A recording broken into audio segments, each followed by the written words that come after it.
Hello, everyone, and welcome. My name is Julie Mann, and I show men and women how they can lead healthy, happy, sustainable lives. And I'm really excited because today I'm joined by Jennifer Gray. Hi, Jennifer. Hi, Julie. How you doing? I'm good. Thanks for inviting me. It's so good to see you. So for those of you that don't yet know Jennifer, she works as a life coach and author, and she's got many, many other talents as well. I think a good place to start, Jennifer, is really to start with 4 words that are on your website, and they really caught my eye. And those 4 words are believe it, pursue it. So I'm just really curious, is that how you were brought up? Did your parents bring you up like that, or is that something you've learned over time? You know, how did you begin? How did life begin? I had to learn that over time because most people aren't familiar with my story, but I think I was an adult at the age of 38. I was illiterate and I was addicted for like 25 years. And when my life broke open and fell apart, my ex-husband gave me an ultimatum and I chose me. And since I chose me, I've been clean for 17 years. I've been back to school. I'm now an author and a speaker. I own my own company and I haven't looked back since. That is so inspiring. So inspiring. So obviously you mentioned, you know, that the way you live your life now is not the way you used to live it, and you had those behaviors. So tell us the kind of behaviors specifically that you've changed.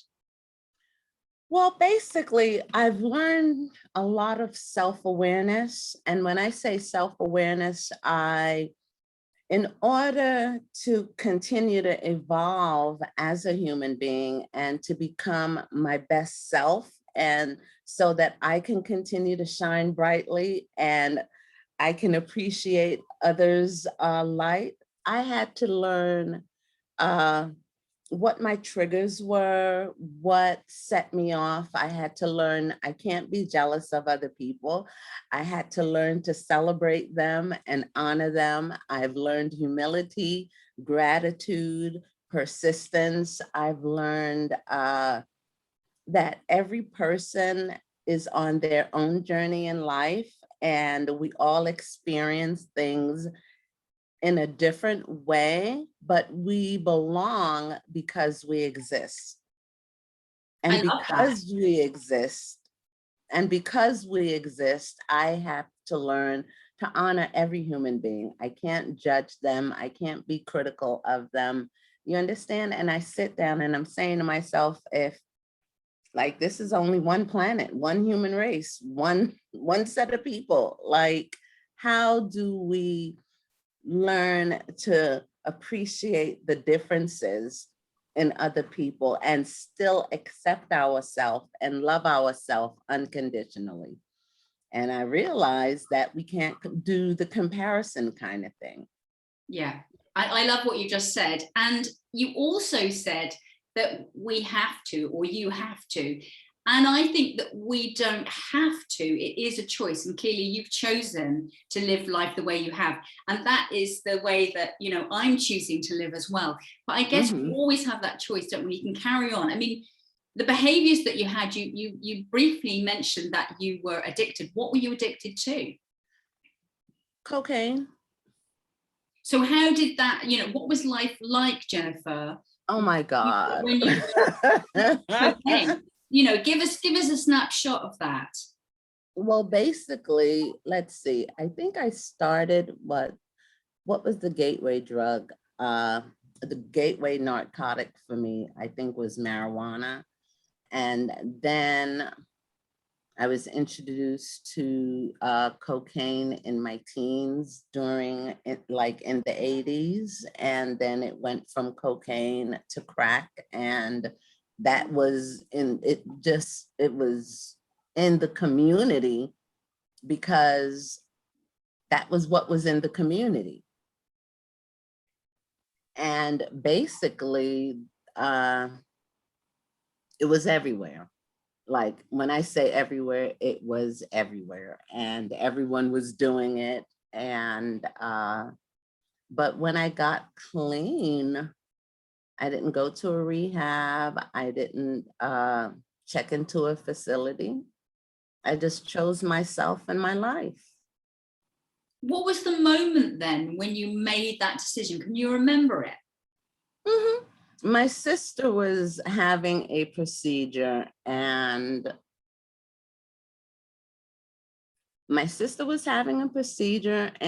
she called me to help her with the children while she had her operation. So I took care of my sister, took care of the house, took care of the kids, meditated, prayed, and within 30 to 60 days, I was clean.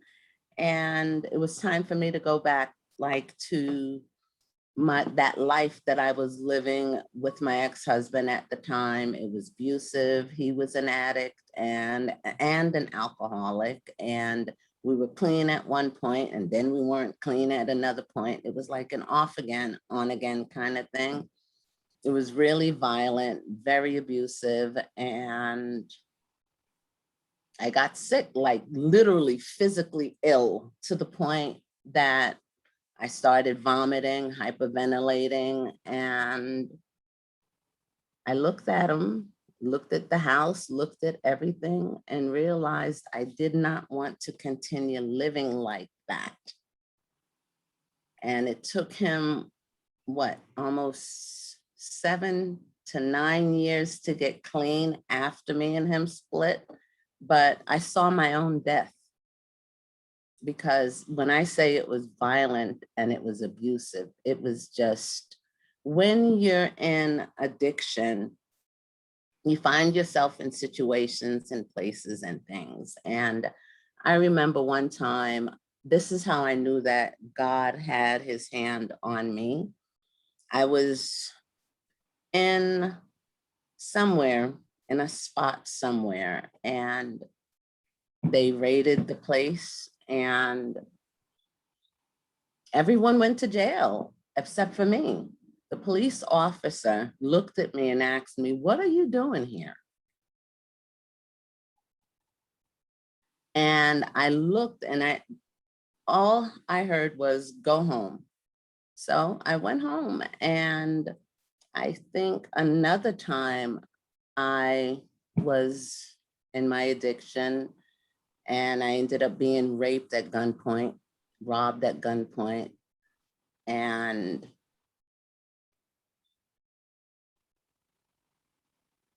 these are things that I couldn't even tell my mom this stuff. If I tell my mom this stuff, you understand? So in my heart, I knew that I deserved better, but I was raped at the age of 8. And I think that was when I started to numb me, to hide me and what it was that I was feeling. And I was raped up until like the age of 14. And that was when I started, between 13 and 14, that was when I started using narcotics and cocaine. But I realized that when my sister, when she needed me, I was there for her, and she was there for me. And I didn't get a chance to feel sorry for myself, because my family welcomed me with open arms. I realized that everybody in the world wasn't living like the way that I was living. And I got a chance. They supported me. They encouraged me. They didn't judge me. And they loved me back to health. Can I say that? To wholeness. And I spent my time with my family learning social skills, emotional skills, GD. I had to take like GD classes at night, and cardiovascular technician during the day, pharmacology, anatomy, physiology. And I had to learn all these skills. And what did it for me, I think, was that because they didn't judge me and because they were my support system. And I think because I chose myself for the first time in God knows, like in 30 something years, I chose me. I didn't choose a thing or another person. I chose me. And when I chose me, it's like the entire universe just opened up for me. And I realized that I was the most precious thing that I owned, and that I was the most precious thing to me was me. Even the air that I breathe. And just because I existed, I learned to value me. And once I started valuing me, I made better choices. I made a new circle of friends. I learned better. And once I loved me unconditionally with my flaws, my past, and everything, I could look at people and just accept them for who they are. And I realized that because I existed, because I exist. I'm on this planet, whether me and my ex didn't get along, whether I had things or didn't have things, but because God was merciful and gracious to me, that I can live to try again tomorrow, to do better tomorrow, to love me a little bit more tomorrow, to be kinder to another human being tomorrow, or today, in the now, in the moment, in the minute, in the second. And I realized that for once in my life, that Jennifer, you're precious. And when I realized that, I value myself. I value you. I value people. I value this plant. Like, to me, everything is now a gift. Does that make sense? Yeah, and I just want to thank you, Jennifer. Really, thank you for sharing. All the things that you've shared. That's quite a remarkable story, and painful and at the same time incredibly inspiring. And I absolutely know that there will be someone, if not more than one person, watching this who can absolutely relate in some degree to what you're saying. So thank you so much for sharing that. You're welcome. I value my family, the things that people take for granted. And I didn't realize how important they were to me, but they were my net. And I realized that I don't have children. And I realized that my brothers and sisters' children became my children. So they're precious to me. And people be like, oh my God, like, Jennifer, why do you do that? Because I had gotten pregnant and my baby died. And then I had a myomectomy, not one myomectomy, two myomectomies, then a hysterectomy. But in it all, as I started serving and working in the field, in the healthcare field, I realized that I came into contact with all sorts of people, from CEOs to homeless people, to addicts, to abused women and children, to abused men, abused women. And I realized that when you're caring for someone, cancer patients, a woman, a mother that has just either lost her baby, or someone that is sick or that is ill or something like that, that you can just, they don't want you to judge them. You understand, when you're caring for people, they want you to understand, just to understand. And I realized that in caring for them, I began to heal. as I took care of them, I began to heal. So I realized that if I'm good to you, that means I'm good to myself. If I do kindness to another human being, I'm being kind to myself. Yeah. And I realized that like we're really all connected. People say, would you get married again? I'm like, yeah, I would, but not just to be married to be married. You understand? Or not to just be in a relationship to be in a relationship, but to really say that I deserve the best person that God has for me on this planet at this particular time. And I don't take people for granted. I don't take things for granted. I don't take situations for granted like I used to. You know, when you don't know the value of a person or the value of a thing and you don't appreciate it. But now every person and every human being has value. And even the things that I've accumulated over the years, I'm surprised that I'm like, I take care of the things that I have now. You understand? And I don't like vandalism. I don't like that because people work hard for what it is that they do have. And I think that even people's things should be treasured and should be cared for because God gives us these things and he puts the people into our lives so that we can take care of them and take care of it and to value it, but not above a human life because things come and go, people come and go, but you'll always be with you on a 24-hour basis, 7 days a week, 365 days a year. And I sit down and I say to myself, I love you today, Jennifer. I always think, that your home is really from your head to your toes. And it's, you're always at home, whether you like home or you don't. Yeah. Obviously, you've touched on many of the lessons that you've learned over your life.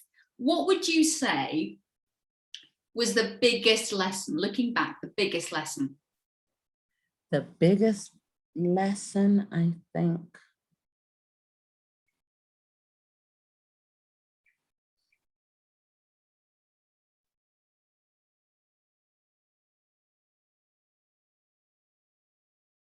when my ex-husband gave me the ultimatum, either continue living in that abusive lifestyle and destructive lifestyle, or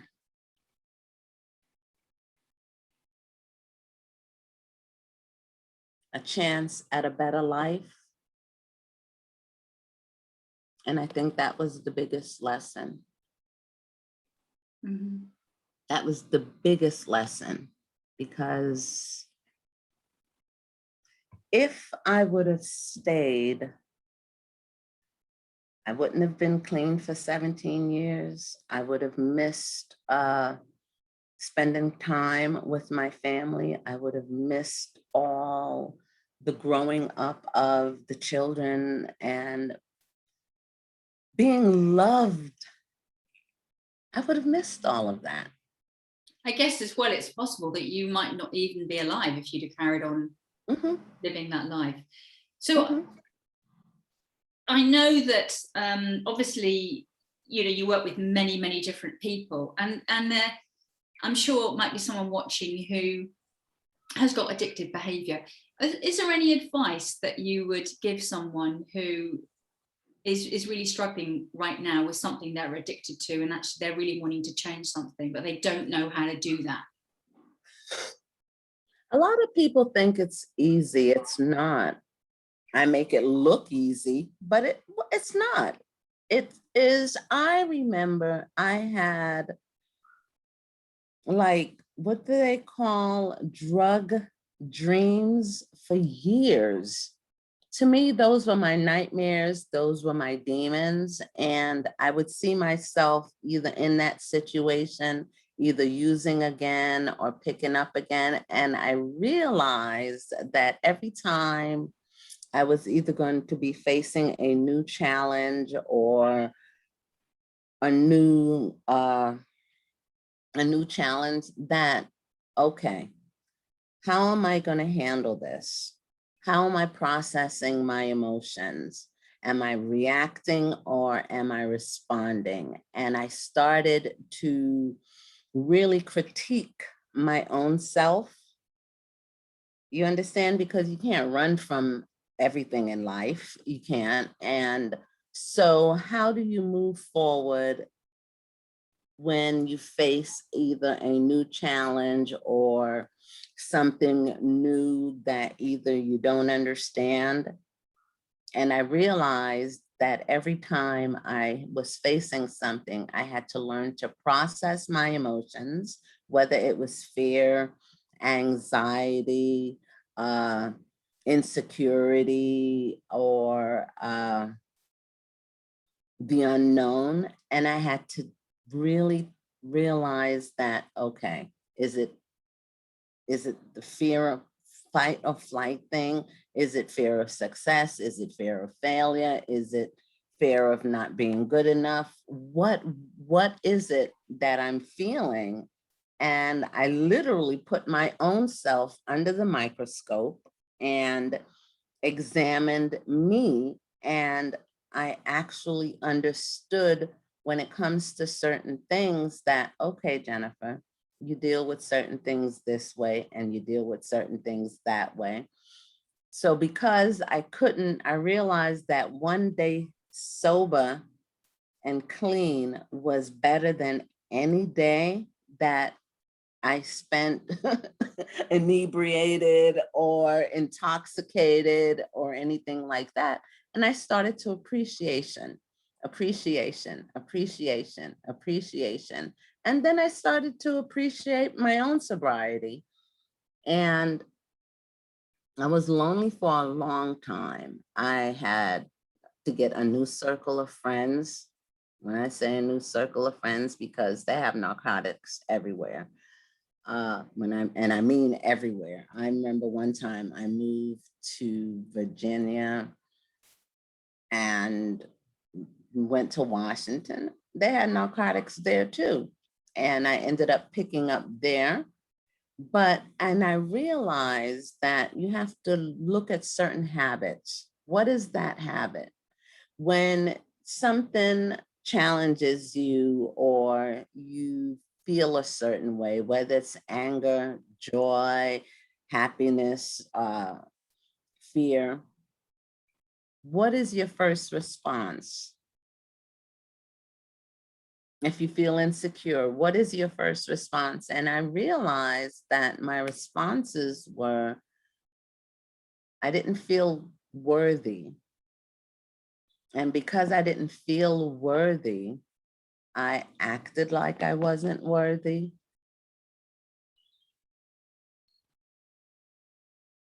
Because I couldn't control other people and the way they responded, I took a lot of it out on myself. And I realized that I don't have control over other people. I have no control over another human being on this planet. All I have control over is me and the way that I react to things and the way that I respond to things. And as I started to be aware of that, one day turned into to do 2 days, and one situation turned into another situation. And I realized, like, all right, it's been 17 years. I've spoken to people and I've worked with people that have been clean for 10 years and something happened. And I'm like, well, what happened? What was it? They ended up either using again or back into that lifestyle and that cycle.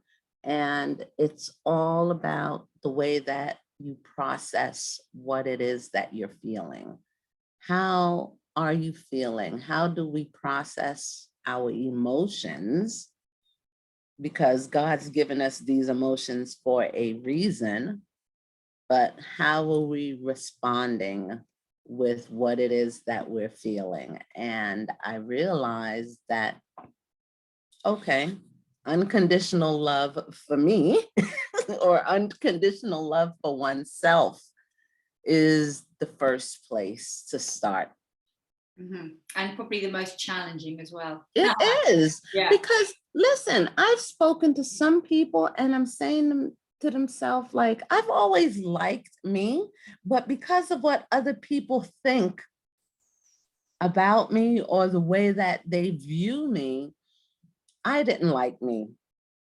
And that is always going to be, I think, every human's being's Achilles heel, I think, because we value the opinions of other people. We value the opinions of our spouses, of our siblings, of our children, of our own social circle, the people that we care about. That's human nature. And sometimes people aren't always going to say the nicest things, but how do you rise above that? Maintain your sobriety, your dignity, and still move forward in life. Yeah, how can you let it bounce off you, isn't it? It's how, you know, let it bounce off you. Yes, is that we can't let other people's negativity that they try to put on us. You understand? I totally understand, and that's always about the other person, isn't it? So, and it's not always about the other person. It's not.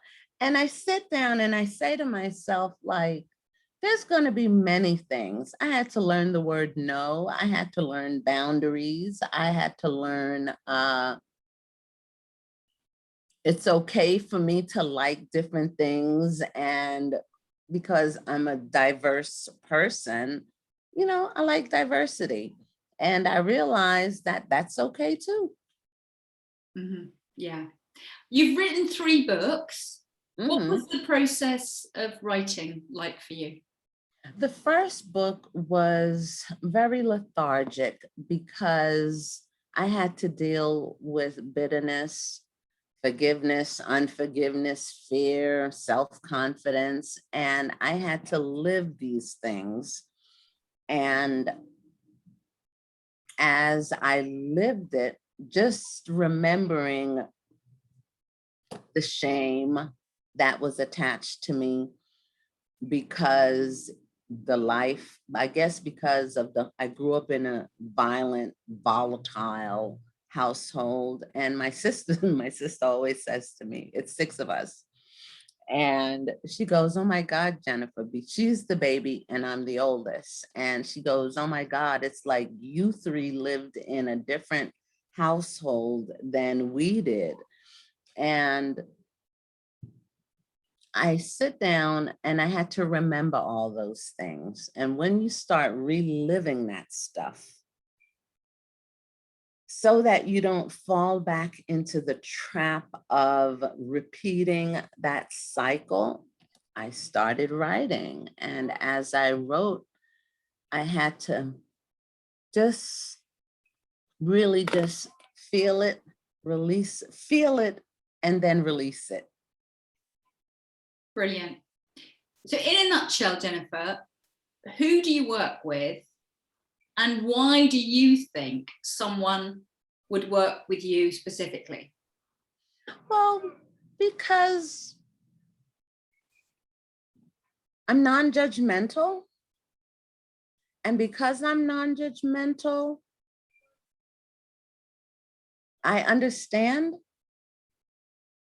And because I understand, I can help them to be the buffer of that inner work, because that inner work, it's really, for some people, it's really painful for them to even relive it, to get to the root cause of whatever it is. And some people can't do it by themselves. They need a support system. And because I understand, I'm like, okay, let's get to the root of it. And I hold their hand every step of the way. I hold them accountable because sometimes on the journey, people need people. And I think my clients work with me to help them accept themselves.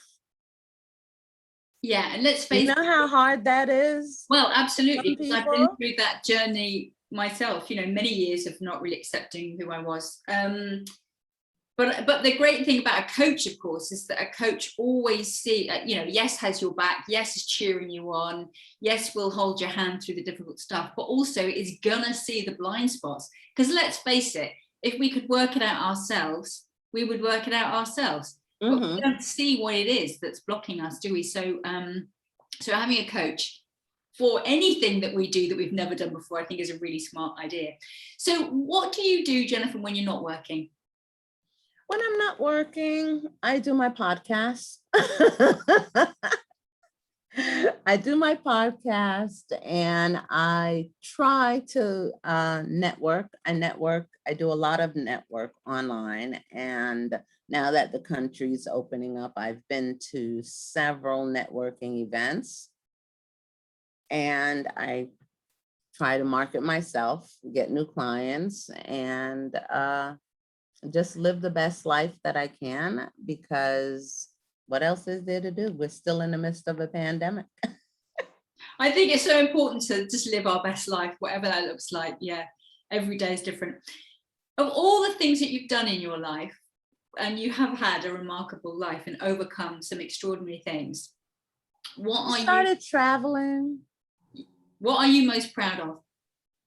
What am I most proud of? Mm-hmm. My company. Your company as in your business, or your own company as in being with yourself? What I'm most proud of is my sobriety. Oh my God. That is because that is the number one thing. Because I've been sober, I've been able to meet some amazing people. When I say amazing people, and when I say I feel everything, we'll leave that for another time. Yeah, Literally. 17 years, seriously, like hats off to you. That is really quite amazing. So, honor and respect to you. It's just that now I'm not numb. So yeah. I'm like really, it's like all my senses, everything is just like, and I'm really creative. When I say creative, oh my gosh, and I like that. And I did some traveling because I didn't do that before. And I got a chance to just see the world, parts of Europe, the United States. And I realized, like, what do you want to do today, Jennifer?